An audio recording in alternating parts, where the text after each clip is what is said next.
Crew members who say they were forced to ride out Hurricane Ida on a drill ship in the Gulf of Mexico say they're finally being evacuated. Their rescue comes 3 days after they say the storm nearly capsized the ship and when it started taking on water. News 10's Britt LaFaso joins us now in the studio to tell us what the Coast Guard is now doing to finally get the crew to safety. Britt. 142 men were on that ship. Crew members tell me they thought they were all going to die.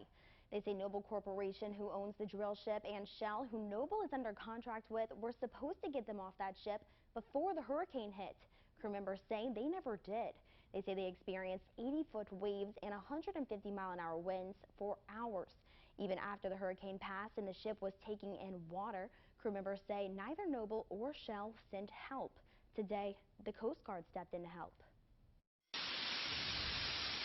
We just came through a category 4 or 5 storm with 60 to 80-foot seas.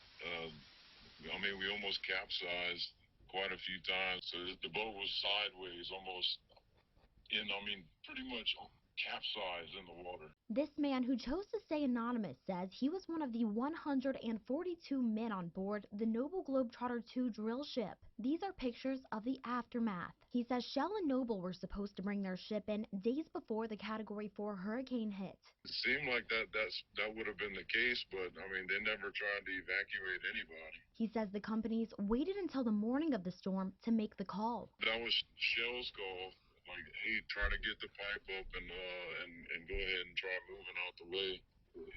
If you worked on a rig and you had to pull riser, that's a 3-day job.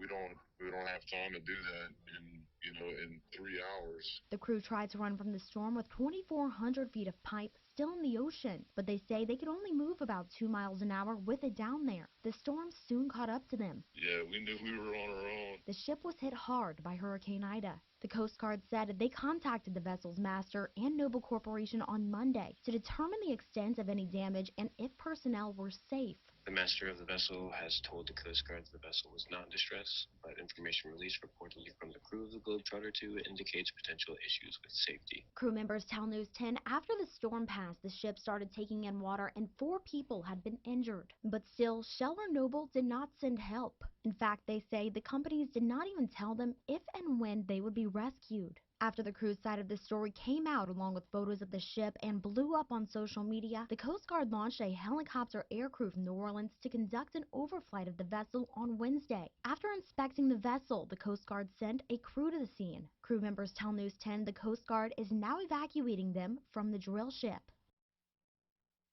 I spoke with multiple Noble Globetrotter II crew and family members this afternoon who say the Coast Guard is evacuating them by helicopter. I also spoke with a crew member on board the Noble Globetrotter I drill ship. He tells me Shell and Noble waited until late Saturday night, early Sunday morning to bring their ship into the port as well. And he's grateful they made it. Britt LaFaso, KLFY News 10.